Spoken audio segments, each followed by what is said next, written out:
The winter of 1958 was a time of quiet, high-stakes tension. Across the globe, the Cold War was no longer a diplomatic friction, it had become a permanent state of readiness. In the United States, the Strategic Air Command, SAC, kept the engines of its massive bomber fleet humming 24 hours a day.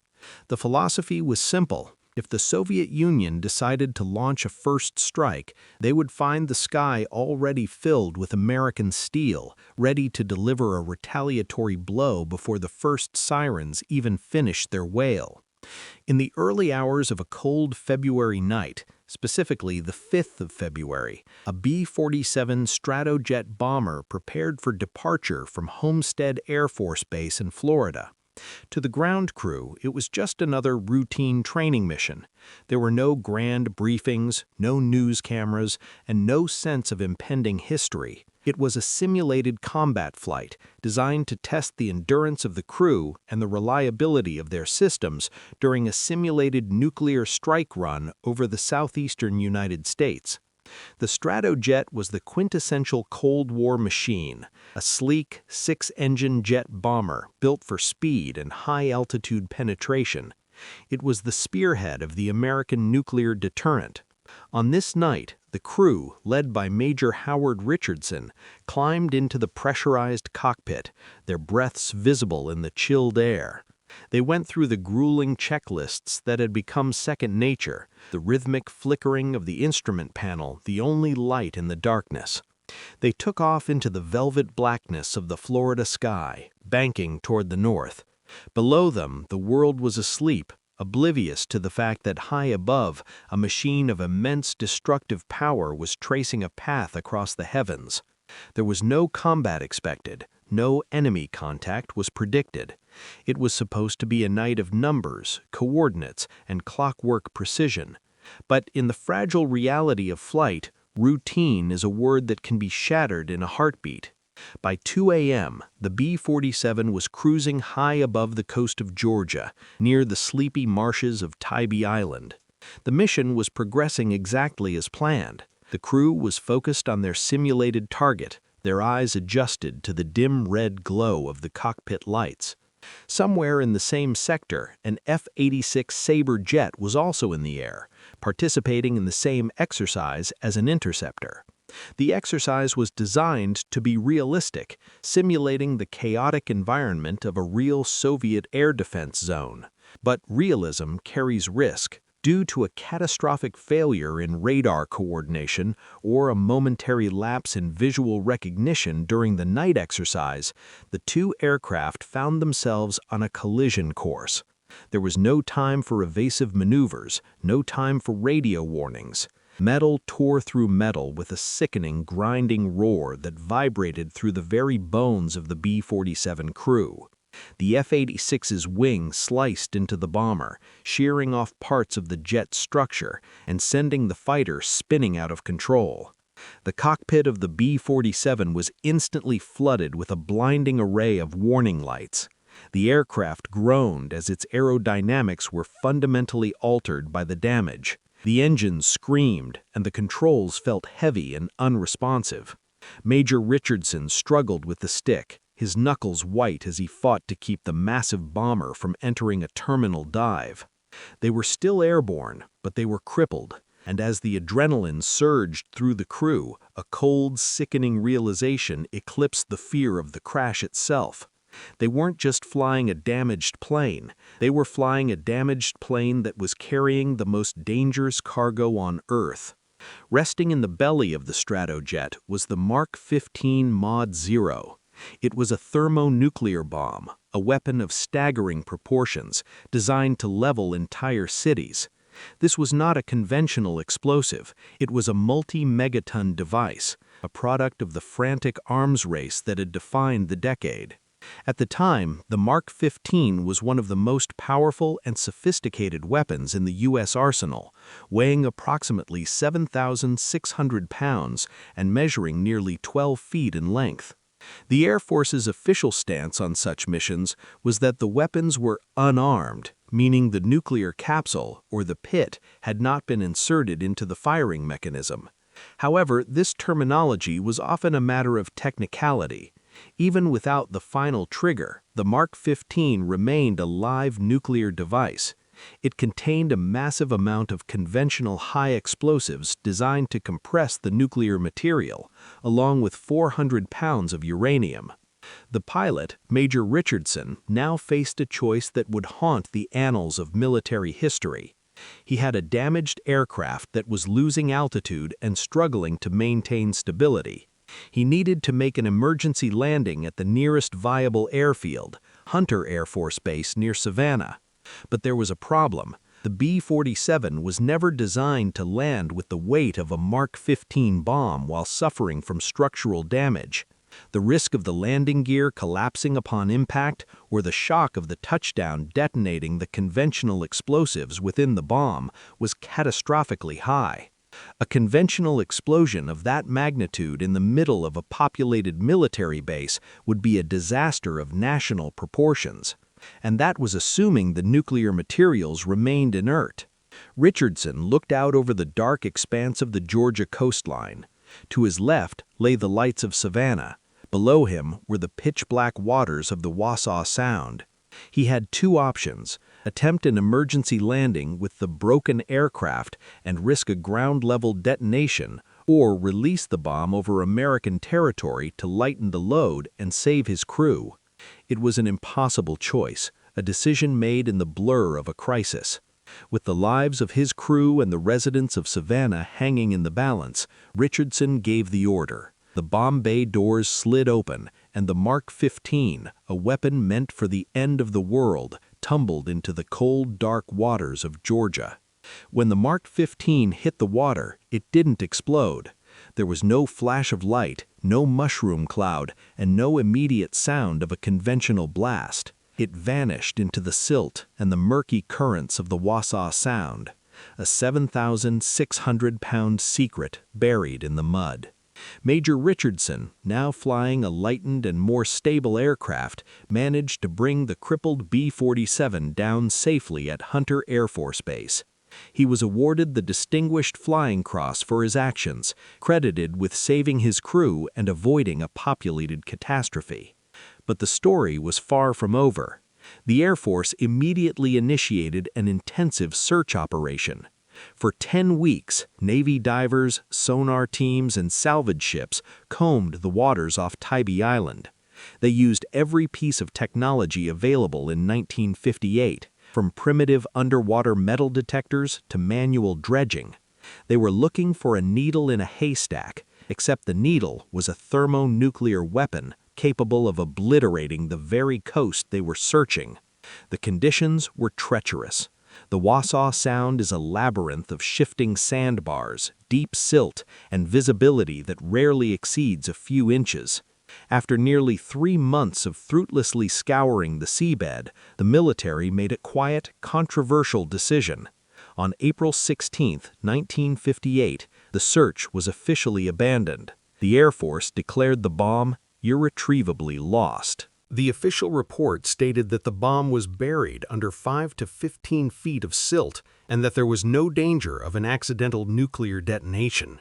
They claimed the weapon was safe as long as it remained undisturbed, but the public was left with a chilling reality. There was a nuclear bomb sitting just a few miles from a popular tourist beach, and the government had simply decided to leave it there.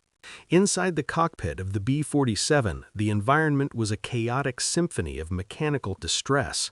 The red emergency lighting cast long, flickering shadows against the flight suits of the 3-man crew. Major Howard Richardson felt the aircraft bucking under his hands. The collision had not only damaged the wing, but had likely warped the control cables. Every second they remained airborne with the 7,000-pound Mark 15 in the belly was a second closer to a structural failure that would turn the bomber into a high-speed projectile aimed directly at the Georgia coastline. Richardson checked his instruments. The Stratojet was losing altitude, and the drag from the mangled wing was pulling them dangerously off course. He was currently over the Wassaw Sound, a labyrinth of salt marshes and shallow water just south of Tybee Island. To his north sat Savannah, a city of nearly 150,000 people, most of whom were currently asleep in the early morning stillness. He keyed the radio, his voice a practiced military calm despite the adrenaline surging through his veins. He communicated the emergency to the ground controllers at Hunter Air Force Base. The response from command was swift, weighted with the gravity of the Cold War stakes.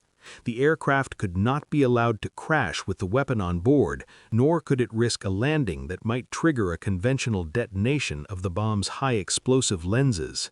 Command authorized the unthinkable. To save the crew, the aircraft, and the city of Savannah from the risk of a ground-level catastrophe, the weapon had to be jettisoned. At approximately 2 a.m., Richardson reached for the release lever. There was a dull mechanical thud as the shackles let go. The Mark 15, a cold cylinder of steel and uranium, fell silently into the freezing darkness. There was no whistling sound, no dramatic music, just the lonely descent of a machine designed for the end of the world. The crew watched their instruments, bracing for a flash that would incinerate the horizon. But there was no explosion, no blinding fireball, no shockwave to toss the damaged bomber like a leaf. There was only a muffled splash as the weapon hit the shallow waters of the Sound, followed by a silence that was almost more terrifying than a blast. Richardson banked the lightened aircraft toward Hunter, leaving a thermonuclear ghost behind him in the mud. The military's reaction was instantaneous and overwhelming. Within hours of the B-47's emergency landing, the routine nature of the night was replaced by a massive classified mobilization. Tybee Island and the surrounding wetlands were effectively sealed off. What the public saw were Navy ships and Air Force helicopters. What they didn't see were the specialized Broken Arrow recovery units, teams trained to handle nuclear accidents, moving into position under the cover of a general military exercise. The search was a nightmare of geography. The Wassaw Sound is not a clear blue bay. It is a shifting prehistoric landscape of pliant mud and pluff silt, a dark organic slurry that can swallow a truck in minutes.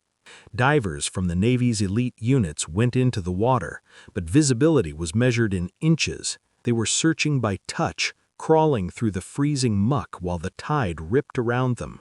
Sonar teams swept the area, but the seabed was littered with the debris of centuries, sunken shrimp boats, old anchors, and geological anomalies that mimicked the signature of a bomb. Every promising hit turned out to be a false alarm. Classified recovery units used magnetometers to detect the steel casing, but the silt had likely already begun to encapsulate the weapon, shielding its magnetic signature. Days turned to weeks. The initial urgency of the search gave way to a grinding, desperate persistence. The Air Force brought in more equipment, more divers, and more eyes. They dredged the marshes and mapped the currents, trying to calculate where a 7,600-pound object would settle after hitting the water at several hundred miles per hour. But the Tybee Island mud kept its prize. Weeks turned to months, and the trail went cold. In April, 96 days after the collision, the search was officially suspended. The most powerful weapon in the world was missing in America's backyard. In the aftermath of the failed recovery, the Air Force faced a delicate task, explaining to the American public why a nuclear bomb was now a permanent resident of the Georgia coast. The official story was designed to be as boring as possible. Press releases emphasized that the bomb posed no danger to the public. They insisted that the weapon was unarmed, claiming that the nuclear capsule, the essential pit required for a fission reaction, had never been installed. According to the government, it was essentially a very heavy, very expensive piece of scrap metal. For decades, this was the accepted truth. But as the decades passed and the secrecy of the 1950s began to erode into the public record, classified documents started to leak into the public domain, painting a far more disturbing picture. These documents revealed that while the capsule might not have been missing, the bomb contained almost all of its other critical components. It was a complete weapon in every sense that mattered for a catastrophe. It carried hundreds of pounds of conventional high explosives and a significant amount of enriched uranium. Most chillingly, the record suggested that only a single manual safety mechanism, a physical safing plug, prevented the weapon from entering its arming sequence during the drop. If that one system had failed, or if the shock of the impact had bypassed the internal circuitry, the consequences would have been unthinkable. A multi-megaton detonation over the Georgia wetlands would have instantly vaporized Tybee Island and sent a radioactive wall of fire through Savannah and the surrounding military bases.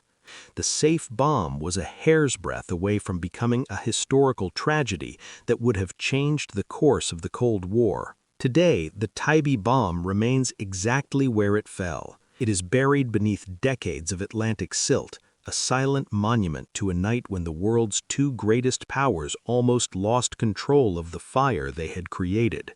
The Air Force still maintains that it is safer to leave it undisturbed than to try and move it, but for the people of Georgia, the mystery remains, a sleeping giant under the waves, waiting in the mud for a day that hopefully never comes. The search for the Tybee bomb was not a continuous, steady effort, but rather a series of frantic pulses followed by long silences.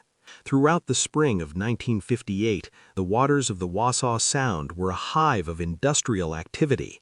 The Navy's salvage vessels, equipped with massive electromagnetic cranes and early-model sonar transducers, worked in shifts around the clock. At one specific point during the height of the recovery operation, the mood on the command ship shifted from frustration to a sudden electric focus. The magnetometers had caught something. Deep beneath the shifting layers of sediment and pluff mud, the thick oxygen-deprived slurry characteristic of the Georgia marshlands, the instruments detected a massive, concentrated metallic signature. It wasn't the scattered debris of a shrimp boat or the jagged remains of a sunken anchor. It was a single, dense mass, approximately 12 feet in length, matching the profile of a Mark 15 thermonuclear weapon. The military mobilized with a speed that bordered on the desperate. Excavation began in earnest. High-pressure water cannons were lowered to the seabed to blast away the silt, creating a swirling underwater vortex of mud. Dredging equipment worked tirelessly, pulling tons of sludge to the surface as divers stood by, ready to descend the moment the steel casing of the weapon was exposed to their lights. Then, suddenly and without warning, the operation stopped. There was no celebratory radio transmission, no announcement of a successful recovery. Instead, a series of cryptic orders came down from the Pentagon. The excavation was halted. The massive hole that had been painstakingly cleared was ordered to be filled back in with fresh sand. Within 48 hours, the specialized recovery equipment was dismantled and loaded onto barges. The site was abandoned, and the area was quietly declared cleared in the final operational logs. No explanation was ever given to the sailors on the ships or the divers who had risked their lives in the muck.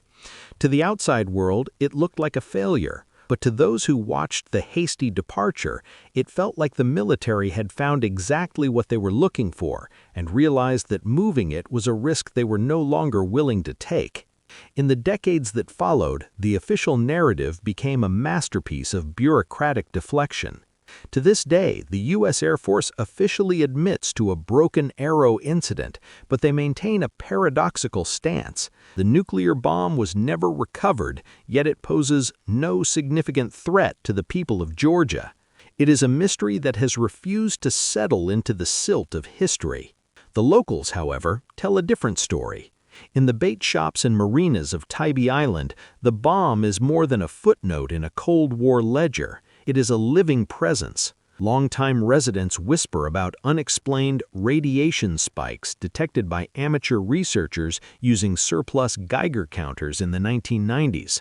While the government dismissed these as natural deposits of monazite sand, the timing and location of the readings often align perfectly with the original 1958 search grid. Fishermen who have worked the Sound for half a century tell stories of sudden, temporary restricted zones that appear on modern naval charts for no apparent reason, areas where the Coast Guard arrives with surprising speed if a commercial trawler lingers too long.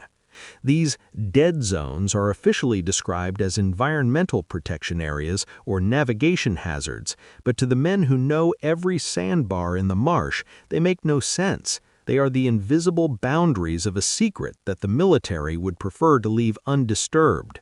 Every few years, the cycle of mystery begins anew. A retired officer on his deathbed mentions a secondary recovery team that operated in total secrecy.